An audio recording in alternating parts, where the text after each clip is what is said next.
Hello छात्र, LB classes 01 में आपका स्वागत है। घातांक संबंधी नियम दिए थे, घातांक संबंधी कुछ प्रश्न दे रहे हैं कक्षा 9 के विद्यार्थियों के लिए। कक्षा 9 के गणित के विद्यार्थियों के लिए घातांक संबंधी प्रश्न एक है, ये बार बार कंपटीशन पूछता है, कहीं भी पूछता है।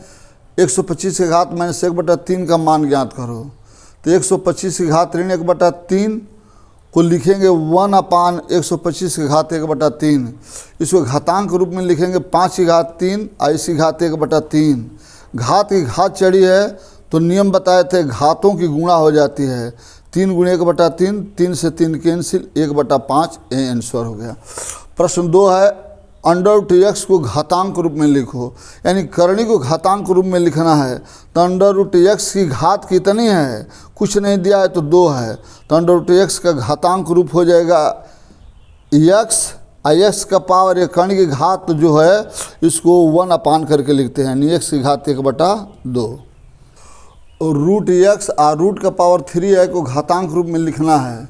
तो रूट में x और रूट की घात 3 का घातांक रूप होगा x का पावर 1/3x का पावर 1 रूट की जो घात है इसको बटा में लिख देते हैं पावर में, यानी x की पावर 1/3। अब x की घात 1/3 को कर्ण रूप में लिखना है। तो x की घात 1/3 का कर्ण रूप होगा √x और रूट की घात क्या हो गई 3। रूट की घात इसको लिख देंगे रूट में, और एक 3 जो बटा में है ये रूट की क्या हो जाएगी, घात हो जाएगी। x की घात 3/5 को कर्ण रूप में लिखो। तो x की घात 3/5 का कर्ण रूप होगा x की घात 3 और इसी घात लिख देंगे 1/5। इसको करणी में लिखेंगे x³ को, और कर्ण की घात का लिख देंगे 5 लिख देंगे, ऐसे घातांक रूप में। मान लीजिए कहीं बेस के घात 0 है तो इसका मान 1 होता है, यानी a की घात 0 = 1, जैसे 2 की घात 0 = 1, 3 की घात 0 = 1, x/y की घात 0 = 1। यानी कोई भी संख्या है और उसका घात अगर 0 है तो उसका मान 1 होता है।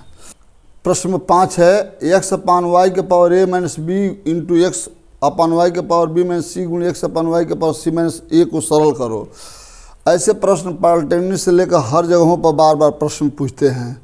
तो देखिए, पहले इसको उतार लिए, सबका बेस x/y है तो घात को क्या कर दिए, x/y बेस हो गया, सभी घातों को जोड़ लिए। तो a - b + b - c + c - a से a कैंसिल, c से c कैंसिल, b से b कैंसिल, x/y घात 0 और इसका मान क्या हो गया 1।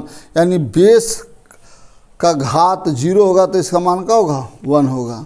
अब कुछ महत्वपूर्ण सूत्र है जो कि हर क्लास में काम करता है। a + b का होल स्क्वायर है तो इसका प्रसार होगा a² + 2ab + b²। दूसरा है a - b का होल स्क्वायर, तो इसका प्रसार होगा a - b का होल स्क्वायर होगा a² - 2ab + b²। a² - b² है तो इसका मान होगा फर्स्ट ब्रैकेट में a + b × सेकेंड ब्रैकेट में a - b। चौथा सूत्र है a + b का होल स्क्वायर को लिखते हैं a - b का होल स्क्वायर + 4ab। पांचवा सूत्र a - b का होल स्क्वायर बराबर होता है a + b का whole square - 4ab। a² + b² बराबर होता है a + b का होल स्क्वायर - 2ab। अब a³ + b³ बराबर क्या होता है, तो first bracket a + b × second bracket होता है a² - ab + b²। 8 नंबर होता है a³ - b³ बराबर होता है first bracket a - b × second bracket a² + ab + b²।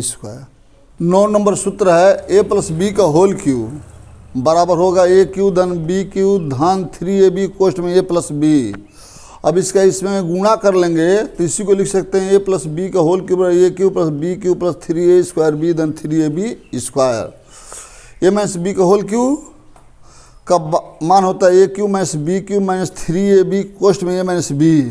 इसका इसमें गुणा करेंगे तो लिख सकते हैं a - b का होल क्यूब बराबर a³ - b³ - 3a² b 3ab²। a³ + b³ + c³ - 3abc, इसका मान होता है first bracket a + b + c × second bracket होता है a² - b² - c² -ab - bc - c। उसी तरह से 12 सूत्र नंबर है a + b + c का whole square = a² - b² - c² - 2ab 2bc 2ca।